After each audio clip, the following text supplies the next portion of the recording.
Today I'm riding a bike in Washington State, all the way down there.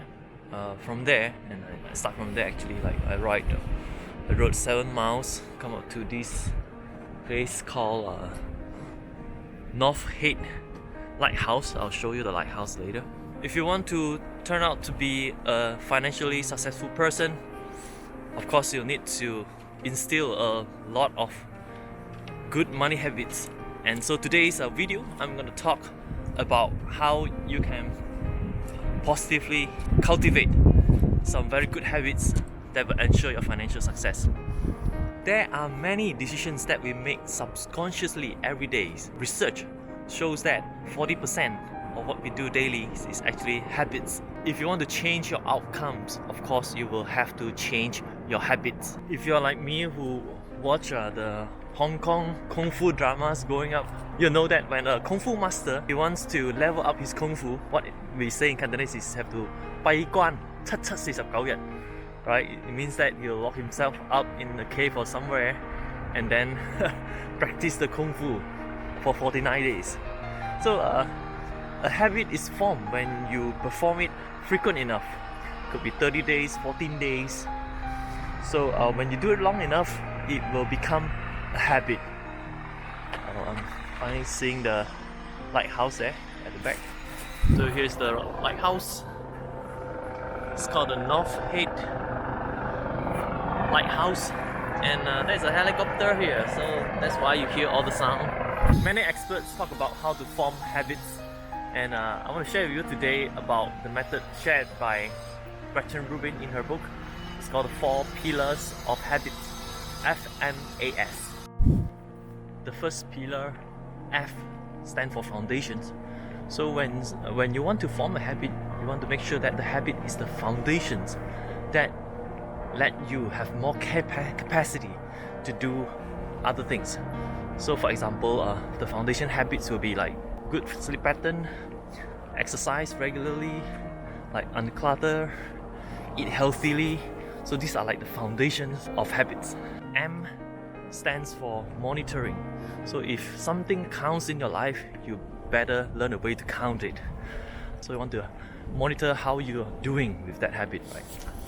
For example, when I jog, I use the Apple Watch to track. I use Strava app to actually track how long I've run. So I wouldn't stop if I don't hit like 3 miles. And the third pillar, A, stands for accountability.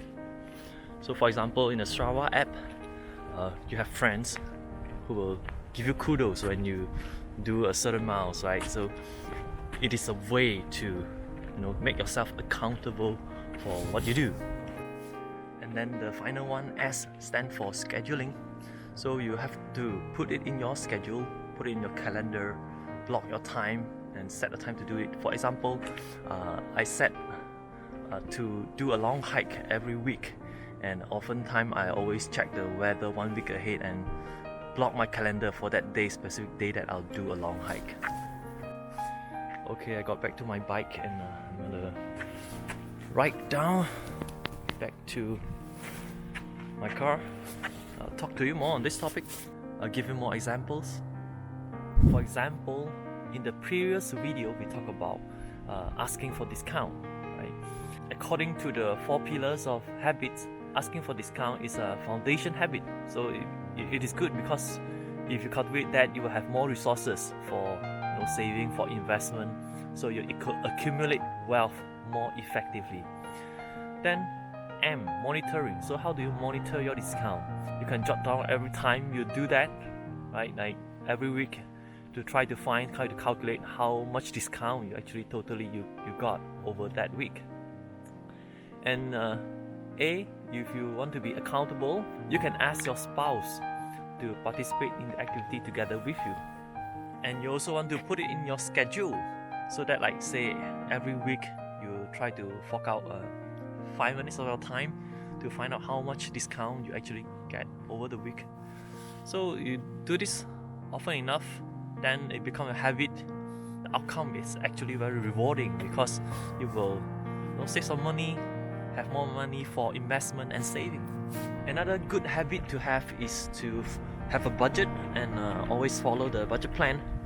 So it's a good foundation because with a good budget you will have more savings and you have more cash flow or better cash flow to invest. And how do you monitor your budget? So it's through your cash flow statement and also your net worth statement. And how to get accountable for doing all this? You can of course get your spouse to involve. You can also ask your financial planner to check on you. You can even ask your parents, or you can join some groups of people who try to do the same thing with you, right? Say in a Facebook group or something, or a club. And you want to schedule a time, maybe 1 hour a month, just to check on all your statements, all your cash flow statements and your net worth, just to make sure you're on track and follow the budget. So when you successfully make it into a habit, you will usually automatically spend according to it, even though you don't monitor it anymore. So the reward is actually very satisfying. Oh, such a good weather today. Blue sky, sunny. Another example is if you want to be a good investor.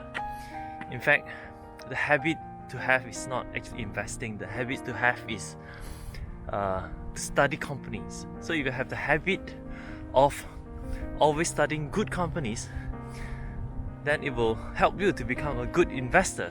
So know how to study good companies is the foundation habit, and you can monitor it by having a portfolio of stocks.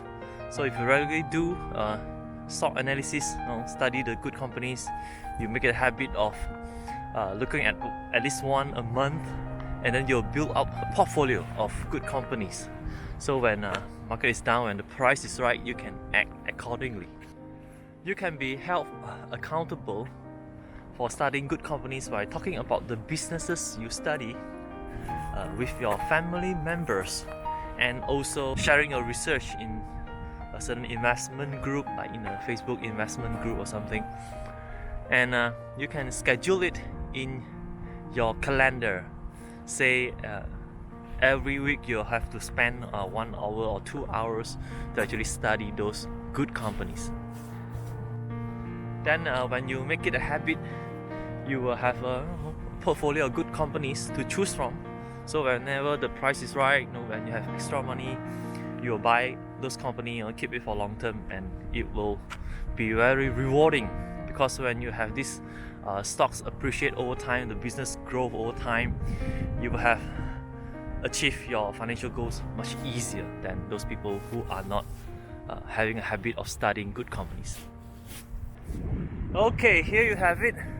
So use the 4 pillars of habit to cultivate the next good money habit that is important to you. So first, you want to identify what are the habits you want to have. For example, save 30% of what you make. Always do that. And having a habit of studying good companies, good stocks. So what are the most important good money habit you want to cultivate today? Identify that and tell me in the comment, and tell me the system you're going to use based on the FMAS foundation: monitoring, accountability, and scheduling, to cultivate your next habit. So my name is KCLau. Thanks for tuning into this video. If you want to hear more from me, please like and subscribe to this channel. I'll talk to you soon. Be smarter with money.